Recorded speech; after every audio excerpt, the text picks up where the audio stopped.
Hi friends, welcome to my channel. ఈ రోజు వీడియోలో టేస్టీగా సింపుల్గా క్యాలీఫ్లవర్ టమాటా కర్రీ ఎట్లా చేసుకోవాలో ఈ వీడియోలో చూపిస్తాను. దానికోసం ముందుగా స్టవ్ వెలిగించి కడాయి పెట్టుకొని కొద్దిగా వాటర్ వేసి వేడి చేసుకోండి. ఈ నీళ్లు మరుగుతుండగా మనం ముందుగా క్లీన్ చేసి పెట్టుకున్న క్యాలీఫ్లవర్ని ఇలా చిన్న చిన్న ముక్కలుగా కట్ చేసుకొని ఈ మరుగుతున్న నీళ్ళలో వేసుకోవాలండి. ఇలా వేసుకొని ఇందులో కొద్దిగా సాల్ట్ వేసుకొని ఉడకనివ్వండి.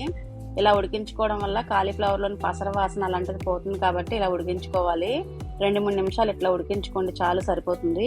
ఇప్పుడు స్టవ్ ఆఫ్ చేసి ఈ కాలీఫ్లవర్ ముక్కల్ని ఒక స్ట్రైనర్లో తీసుకోండి.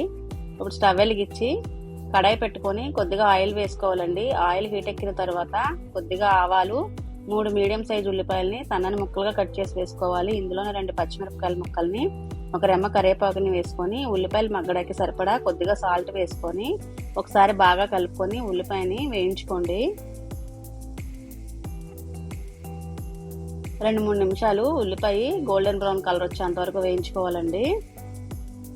ఇలా వేయించుకున్న తర్వాత ఇందులో 1 టీ స్పూన్ అల్లం వెల్లుల్లి పేస్ట్ వేసి పచ్చివాసన పోయేంత వరకు 1-2 నిమిషాలు వేయించుకోవాలండి.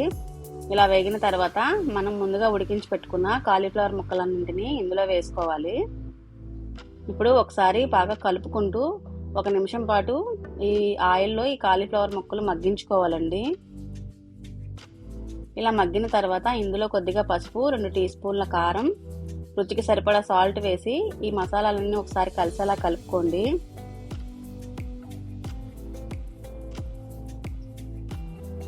ఇలా కలిసేలా కలుపుకున్న తర్వాత వెంటనే టమాటాలను వేసుకోవాలండి.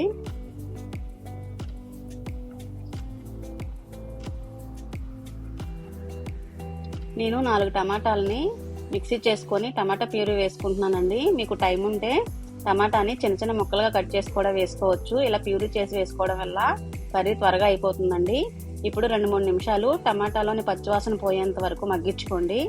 ఇలా మగ్గించుకున్న తర్వాత ఒక 1/2 గ్లాస్ వాటర్ పోసి కలుపుకొని స్టవ్ని లో ఫ్లేమ్లో పెట్టి ఒక 5-6 నిమిషాలు ఉడికించుకోవాలండి, కర్రీ దగ్గర పడేంత వరకు. ఇలా చేయడం వల్ల కర్రీ త్వరగా అయిపోతుందండి, టైం సేవ్ అవుతుంది. అంతేనండి, కర్రీ రెడీ అయిపోయింది. ఇలా దగ్గరికి అయిపోయిన తర్వాత స్టవ్ ఆఫ్ చేసేసుకోవడమేనండి. నా వీడియోని లైక్ చేయండి, షేర్ చేయండి, సబ్స్క్రైబ్ చేయండి, పక్కనే ఉన్న బెల్ ఐకాన్ని క్లిక్ చేయండి. Thanks for watching.